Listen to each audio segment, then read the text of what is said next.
A helicopter waited on top of a glass building in downtown Seattle. Keys ready, tank filled. CEO Chloe Kensington walked back and forth in her sharp black suit. Phone against her ear, voice tight with worry. She had to leave immediately. Millions of dollars hung in the balance. 2 helpers rushed around her, calling every standby pilot they could find. None were free. Then a man in a worn janitor's outfit walked forward, still holding his cleaning mop. "I know how to fly it," he said softly. The helpers exploded with laughter. Chloe studied him from head to toe, then smiled coldly. "Fly this helicopter and I'll marry you." They had no clue they'd just insulted one of the best military pilots the country had ever seen. Chloe Kensington had just turned 29 and was already leading Kensington Aerospace, a medium-sized airplane company her father had created from scratch. She'd taken over his desk, his team, and his reputation for being tough. Her dark brown hair stayed pulled back tight. Her jackets were perfect. Her high heels sounded like hammers on the marble ground. Everyone in the company was scared of her. Exactly how she liked it. She told herself something every morning before important meetings. Never let feelings control your decisions. It worked for business. It worked for life. Some years back, she'd been promised to a man named Derek. He'd been sweet, driven, caring, until her father passed away and she became the boss. Then he disappeared. He claimed he couldn't stand being known as Mr. Kensington. That betrayal made her cold inside. She quit trusting anyone. She quit believing in romance. Now she put her faith in deals, figures, and power. Her company was about to secure an incredible partnership with Skytech, a tech giant wanting to update its private planes. The deal was worth tens of millions. It would prove Kensington Aerospace belonged with the biggest names. But Skytech's leaders were traditional. They wanted in-person conversations, handshakes, direct contact. Chloe had arranged the final meeting at their building on the other side of town. The helicopter was her answer to Seattle's terrible traffic.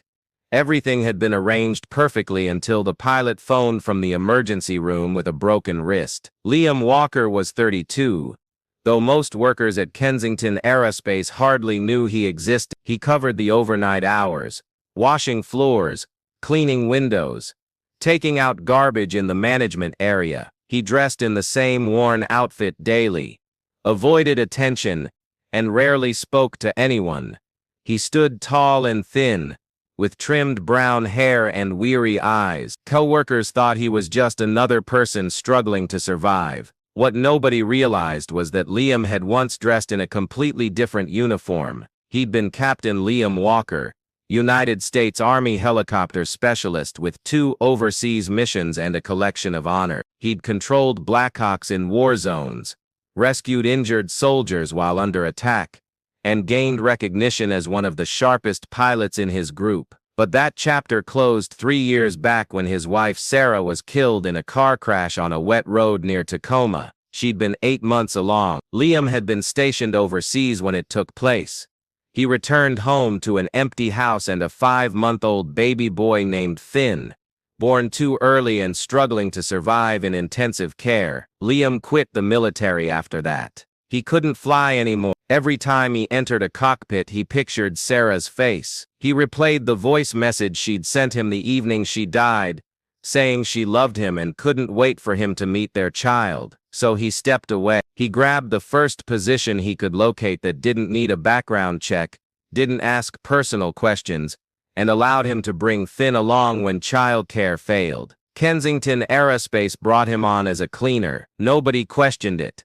Nobody gave him a second look. That's precisely what he desired. Finn was 5 now, smaller than other kids his age, with his mother's light hair and Liam's reserved nature. He didn't speak often, but he adored airplanes. He kept a little notebook with him constantly, packed with colorful drawings of helicopters, jets, and made-up flying creations. Sometimes Liam brought him to work after closing time. Finn would sit in the corridor sketching while Liam handled his duty. One evening, a senior helper named Marianne had scolded Finn for touching a display model of an old airplane in the entrance area. Liam had apologized gently, grabbed Finn's hand and walked away silently. Chloe had witnessed it happen.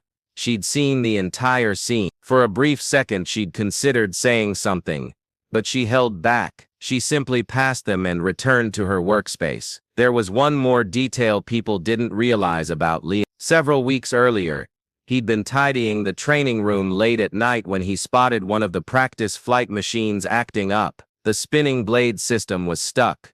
Without considering it, he'd put down his mop, opened the control box, and repaired it in less than 10 minutes. He didn't mention it to anyone. He simply continued working, but Chloe had noticed him through the window. She'd stopped, observed his hands move with the kind of skill that didn't come from watching videos online. Then she'd continued walking, writing it off as pure luck. She had zero idea what she'd actually seen. The morning of the Skytech meeting felt like a countdown to disaster. Chloe had been up since 4 in the morning, studying papers, practicing her presentation, triple-checking every element. The helicopter was supposed to depart at 9. The appointment was at 10:30. Zero wiggle room. At 8:45 her phone buzzed.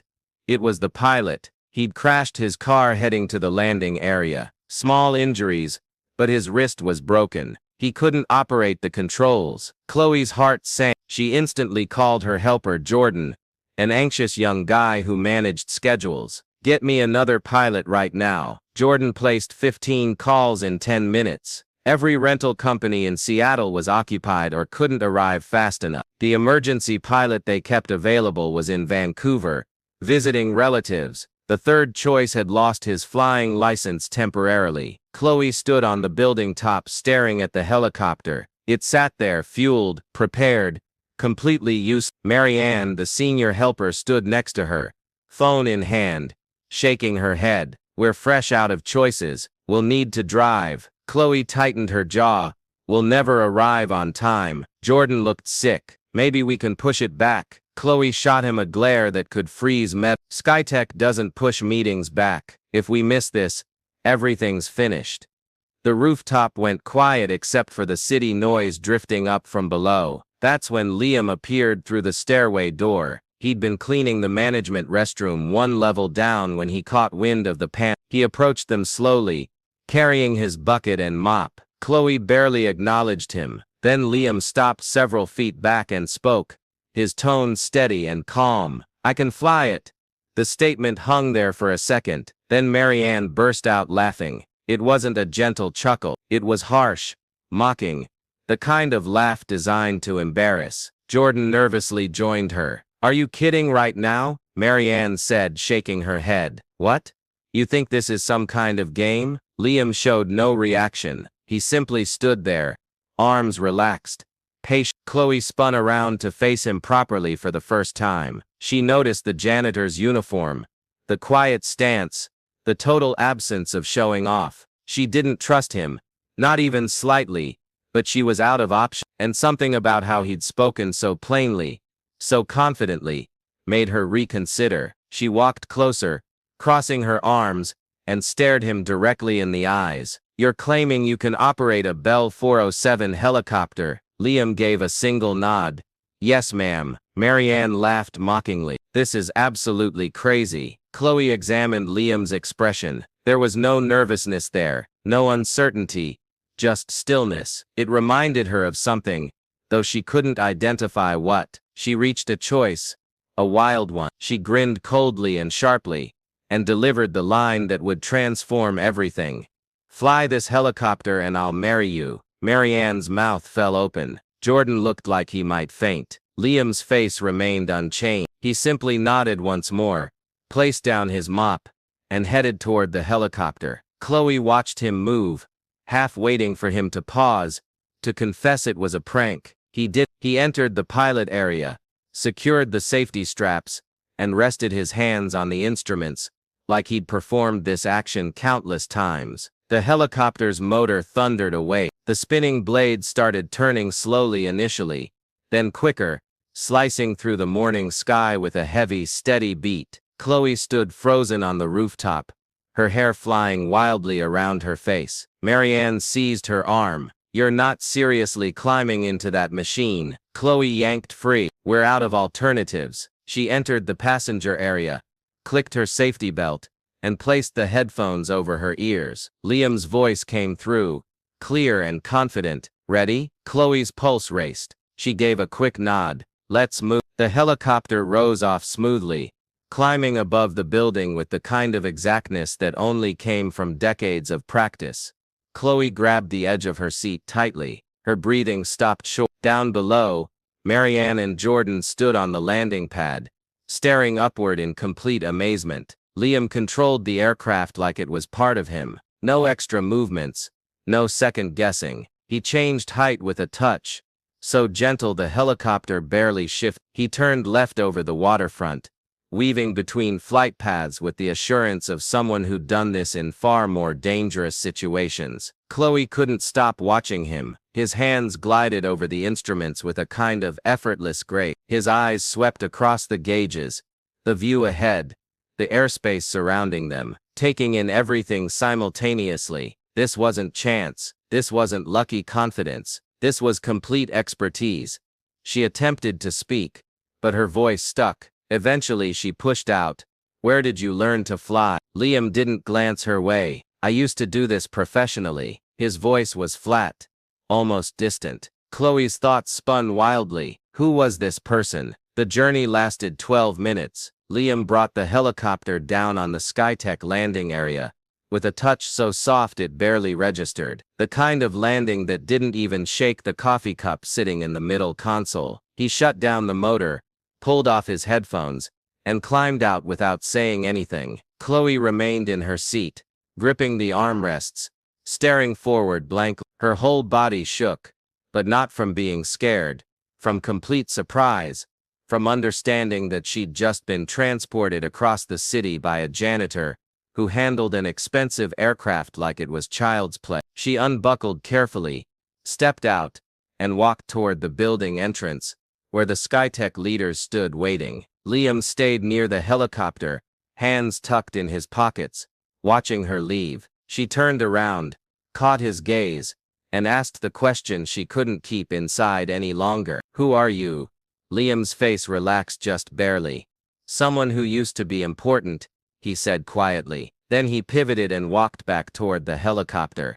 Chloe stood there frozen as the automatic doors of Skytech headquarters opened behind her. She pushed herself forward, to step inside, to display her CEO confidence, and greet people and grin and discuss figures. But her thoughts were elsewhere. They were on a rooftop, with a man in worn work clothes, who'd just transported her across the city without even breaking a sweat. The appointment went flawlessly. She finalized the agreement.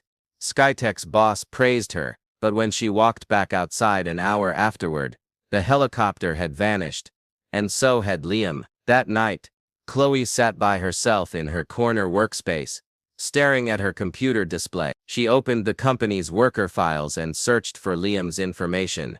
Liam Walker, brought on 8 months back. Role: cleaning crew. No previous work history shown, no personal recommendations, no detailed screening beyond a simple police record check, which showed nothing concerning. It was the kind of record you'd see from someone trying to stay invisible. Chloe leaned back in her seat, tapping her pen against the wooden surface. Then she placed a call, not to human resources, to an old contact who handled military files. She didn't understand why. Maybe it was gut feeling. Maybe it was how Liam had operated in that cockpit, like a warrior, like someone shaped by danger. Her contact phoned back 2 hours afterward.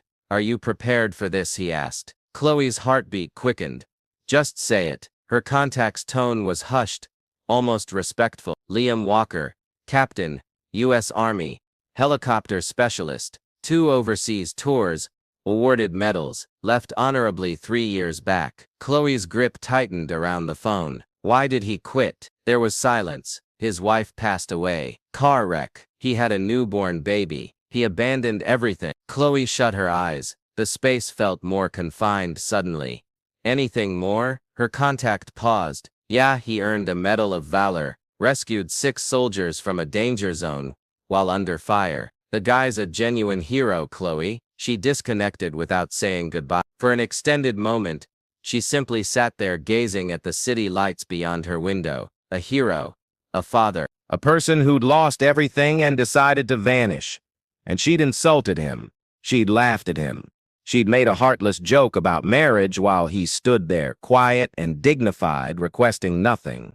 Over the following days, Chloe started observing details she'd never registered before. She spotted Liam in the corridors, moving quietly between levels, collecting trash, wiping down glass surfaces. She spotted him in the break area at midnight, warming up food in a microwave while Finn rested on a bench close by, holding his notebook tight. She noticed how Liam tucked Finn's blanket around him without disturbing his sleep, how he touched his son's head, checking for warmth with his hands back, how he whispered, "I've got you, buddy," even though Finn was sound asleep. One evening, she watched Liam carry Finn down to the company's tiny medical room because the child had a mild fever. He didn't request assistance. He didn't grumble. He simply managed it the way he appeared to handle everything. Alone. Silently, without wanting anything from anybody, Chloe began observing him the way she used to study flight training programs, examining every aspect. She realized that Liam never had lunch in the dining area. He brought his own meals, typically a sandwich and an apple, and ate in the emergency staircase. She realized that he always showed up precisely when scheduled and departed precisely when his work ended, never 60 seconds sooner. She realized that he kept away from direct looks with managers, maintained his head lowered, and only spoke when addressed. He was invisible on purpose, and the longer she observed, the more she grasped something that made her chest hurt. Liam wasn't disappearing because he felt ashamed. He was disappearing because he was shielding something. His boy, his calm, the delicate, quiet existence he'd created from the ruins of his former life. One night, Chloe remained late in the workspace intentionally. She knew Liam's work ended at 11.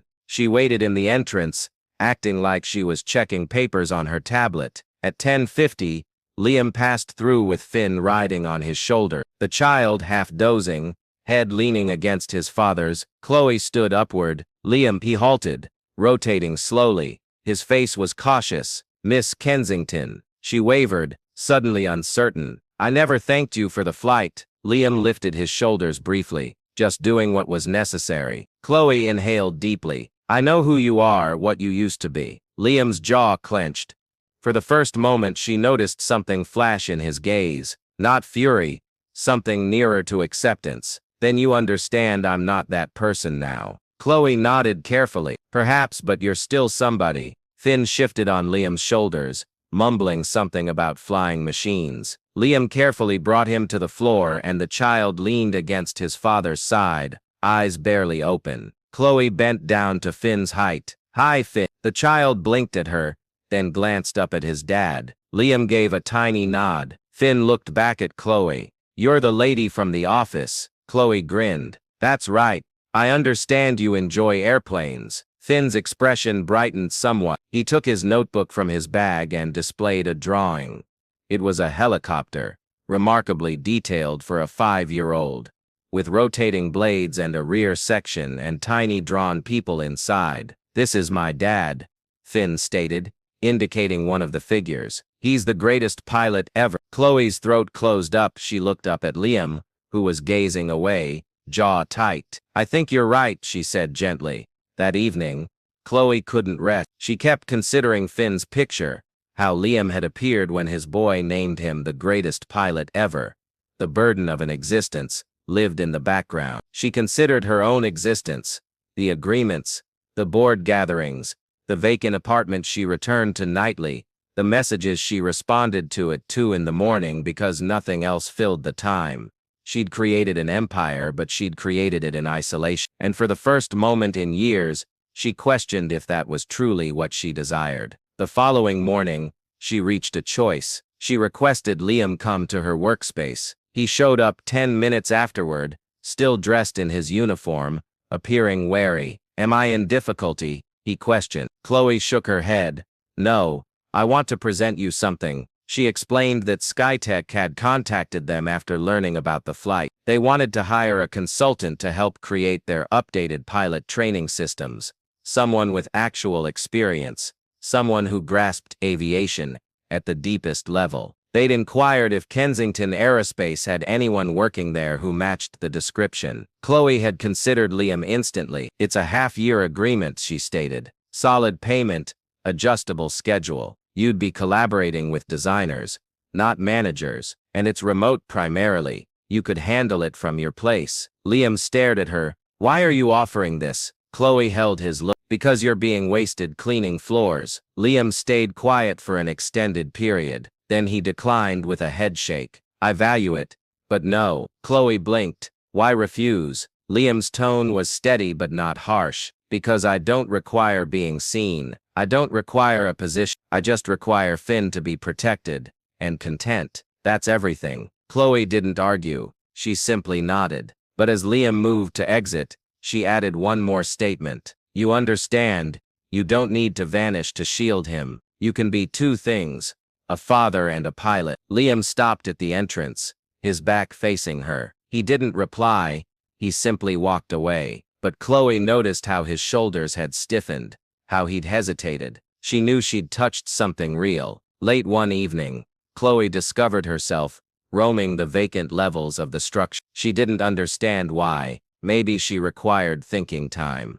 Maybe she simply didn't want to return home. She wound up in the design area near the old training room. The lights were lowered. The corridor was soundless. Then she caught a noise, a gentle, broken noise, sobbing. She traced it and discovered Finn sitting on the ground outside the training space, knees pulled to his body, tears running down his face. Chloe's heart squeezed. She bent beside him. Finn, what's happening? Where's your dad? Finn gasped, cleaning his eyes. He's in there. He said he needed a second. Chloe peered through the glass opening of the training space. Liam was positioned in one of the flight machines, head buried in his hands, shoulders trembling. Chloe's breathing stopped. She'd never witnessed him like this. She turned back to Finn. Did something occur? Finn nodded, his tone tiny. He had a nightmare about Mommy. Chloe shut her eyes. She positioned herself beside Finn, uncertain what to express. After a second, Finn leaned against her. I miss her also, he whispered. Chloe placed an arm around him. I understand, darling.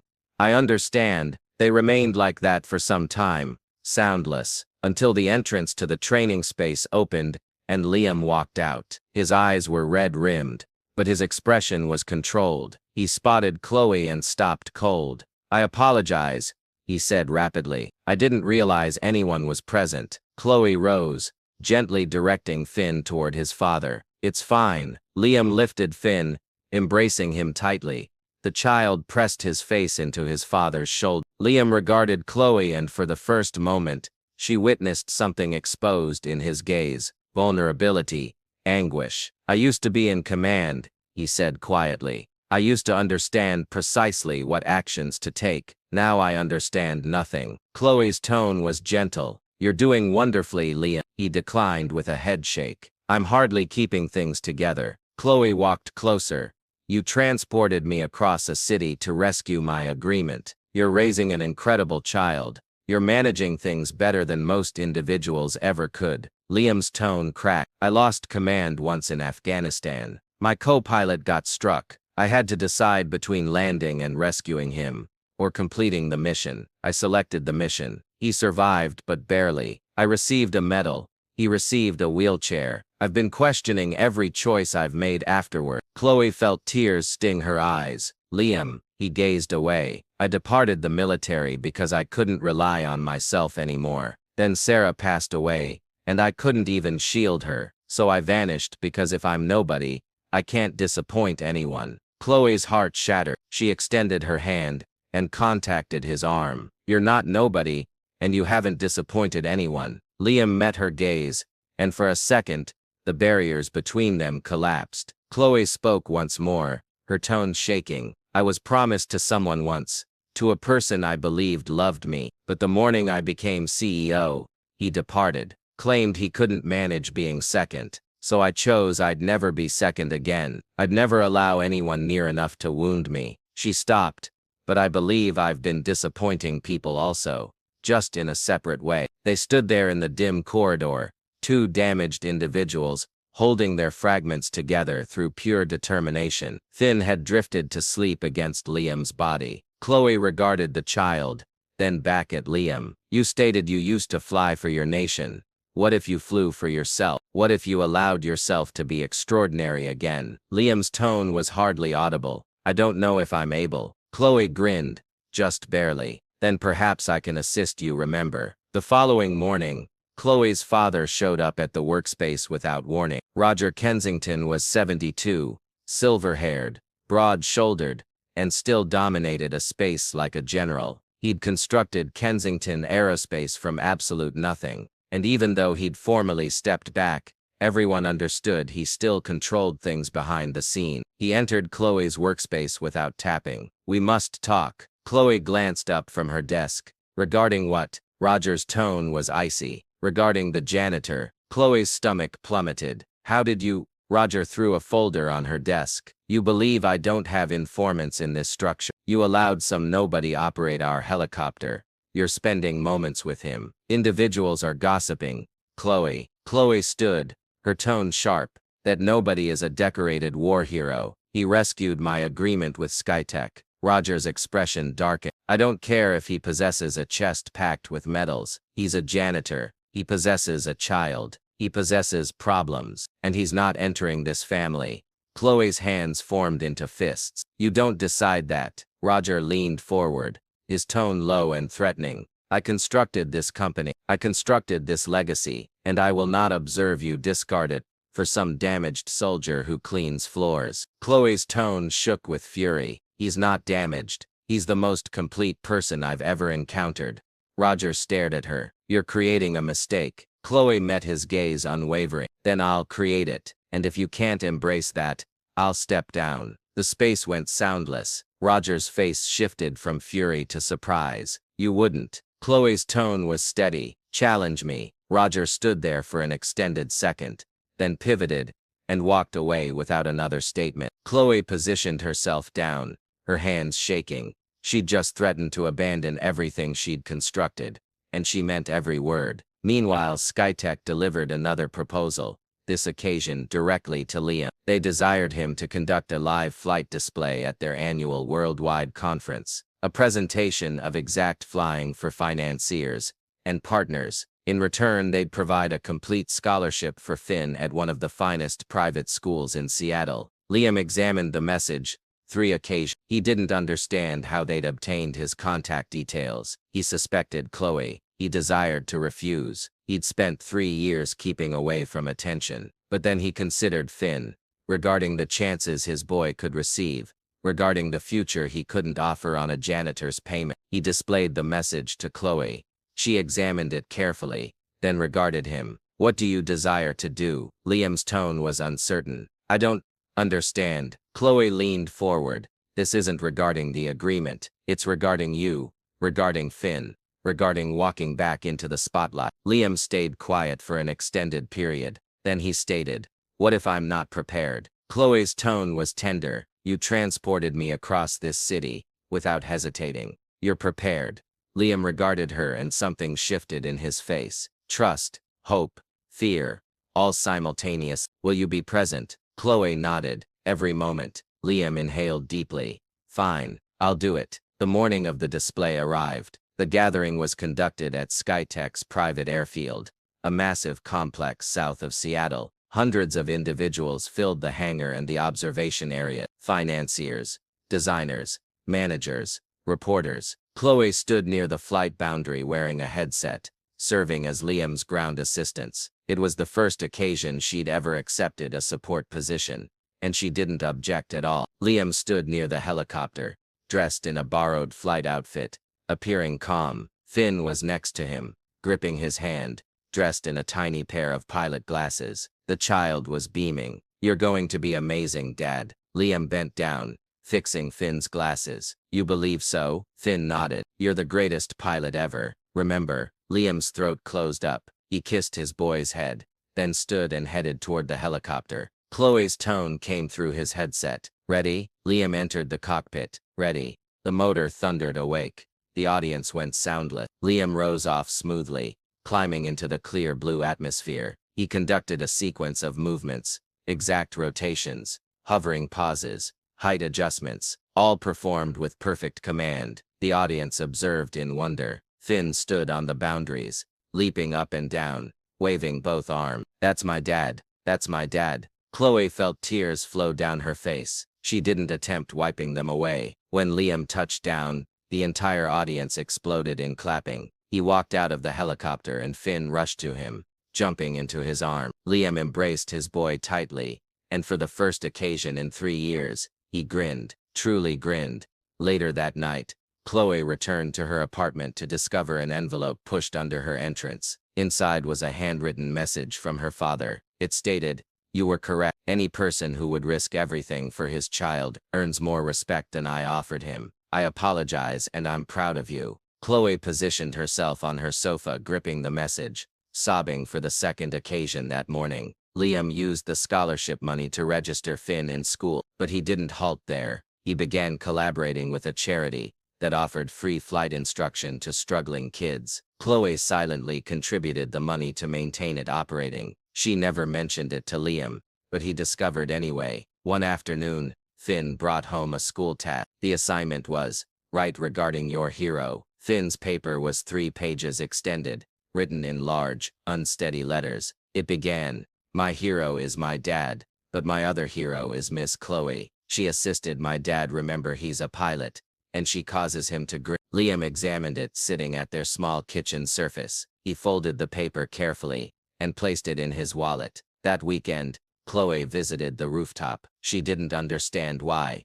Maybe nostalgia, maybe optimism. When she showed up, she discovered Liam there cleaning the helicopter, like he used to clean the ground. She grinned. "Old patterns." Liam glanced up, beaming. "Something like that." Chloe walked over. "You understand, I never actually intended what I stated that morning regarding marrying you." Liam placed down his cloth. "I understand." Chloe's tone softened. "But what if I intended it now?" Liam stopped moving. He regarded her, truly regarded her, and noticed everything she wasn't expressing. The optimism, the nervousness, the affection. He walked closer. "Are you certain?" Chloe nodded. "I've never been more certain of anything." The sun was dropping over Seattle, coloring the atmosphere in shades of gold and rose. On the rooftop of Kensington Aerospace, next to the helicopter that had initiated everything, Liam Walker bent down on one knee. In his hand was a plain silver ring, carved with 2 tiny wings. "I used to fly for my nation," he stated, his tone steady. "But now I desire to fly for 2 individuals, you and Finn, if you'll accept me." Chloe's vision blurred with tears. Liam placed the ring onto her finger, then stood and pulled her into his arms. Finn, who had been concealed behind a ventilation box with a bunch of flowers, rushed out, yelling, "Does this indicate she's remaining forever?" Chloe laughed through her tears. "Forever," Finn celebrated. "Dad, you succeeded." They boarded the helicopter together, all 3 of them. Liam in the pilot area, Chloe next to him, Finn in the rear gripping his notebook. The motor hummed awake, the rotating blades spun, and as the helicopter rose off into the golden Seattle atmosphere, Chloe regarded Liam and considered how far they'd traveled, from a heartless joke on a rooftop to a family rising together. Liam looked over at her and grinned. "Where to?" Chloe grinned back. "Anywhere, as long as we're together." Below them, the city spread out like a promise. Above them, the atmosphere stretched infinite and open, and for the first occasion in both their existences, they weren't escaping from the past. They were soaring toward the future.